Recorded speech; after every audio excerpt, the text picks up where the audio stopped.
राजा श्वेत की कथा। इंद्र से वर प्राप्त करके रघुनंदन राम महर्षि अगस्त्य के आश्रम में पहुंचे।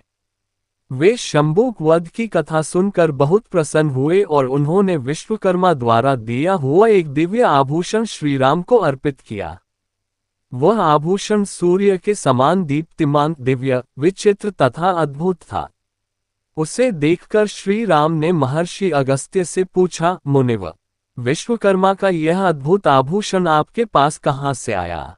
जब यह आभूषण इतना विचित्र है तो इसकी कथा भी विचित्र ही होगी। ये जानने का मेरे मन में कौतूहल हो रहा है। श्री राम की जिज्ञासा और कौतूहल को शांत करने के लिए महर्षि ने कहा, प्राचीन काल में एक बहुत विस्तृत वन था जो चारों ओर 100 योजन तक फैला हुआ था, परंतु उस वन में कोई प्राणी पशु पक्षी तक भी नहीं रहता था। उसमें एक मनोहर सरोवर भी था। उस स्थान को पूर्णतया एकांत पाकर मैं वहां तपस्या करने के लिए चला गया था। सरोवर के चारों ओर चक्कर लगाने पर मुझे एक पुराना विचित्र आश्रम दिखाई दिया। उसमें एक भी तपस्वी नहीं था। मैंने रात्रि वहीं विश्राम किया। जब मैं प्रातःकाल स्नानादि के लिए सरोवर की ओर जाने लगा तो मुझे सरोवर के तट पर हृष्ट-पुष्ट निर्मल शव दिखाई दिया। मैं आश्चर्य से वहां बैठकर उस शव के विषय में विचार करने लगा। थोड़ी देर पश्चात वहां एक दिव्य विमान उतरा जिस पर एक सुंदर देवता विराजमान था। उसके चारों ओर सुंदर वस्त्राभूषणों से अलंकृत अनेक अप्सराएं बैठी थीं। उनमें से कुछ उन पर चंवर डुला रही थीं। फिर वह देवता सहसा विमान से उतरकर उस शव के पास आया और उसने मेरे देखते ही देखते उस शव को खाकर फिर सरोवर में जाकर हाथ मुंह धोने लगा। जब वह पुनः विमान पर चढ़ने लगा तो मैंने उसे रोककर पूछा कि हे तेजस्वी पुरुष, कहाँ आपका ये देवों में सौम्य रूप और कहाँ ये घृणित आहार? मैं इसका रहस्य जानना चाहता हूँ। मेरे विचार से आपको ये घृणित कार्य नहीं करना चाहिए था।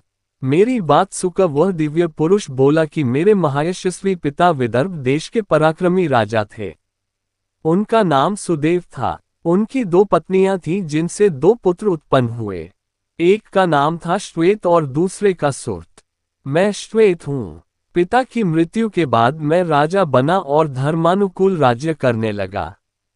एक दिन मुझे अपनी मृत्यु की तिथि का पता चल गया और मैं सुर्त को राज्य देकर इसी वन में तपस्या करने के लिए चला आया।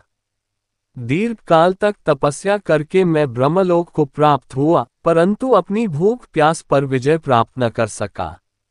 जब मैंने ब्रह्मा जी से कहा तो वे बोले कि तुम मृत्युलोक में जाकर अपने ही शरीर का नित्य भोजन किया करो। यही तुम्हारा उपचार है, क्योंकि तुमने किसी को कभी कोई दान नहीं दिया, केवल अपने ही शरीर का पोषण किया है। ब्रह्मलोक भी तुम्हें तुम्हारी तपस्या के कारण ही प्राप्त हुआ है। जब कभी महर्षि अगस्त्य उस वन में पधारेंगे तभी तुम्हें भूख प्यास से छुटकारा मिल जाएगा। अब आप मुझे मिल गए हैं, अतएव आप मेरा उद्धार करें और मेरा उद्धार करने के प्रतिदान स्वरूप ये दिव्य आभूषण ग्रहण करें। यह आभूषण दिव्य वस्त्र, स्वर्ण, धन आदि देने वाला है। इसके साथ मैं अपनी संपूर्ण कामनाएं आपको समर्पित कर रहा हूं। मेरे आभूषण लेते ही राजर्षि श्वेत पुनर्तः तृप्त होकर स्वर्ग को प्राप्त हुए और वह शव भी लुप्त हो गया।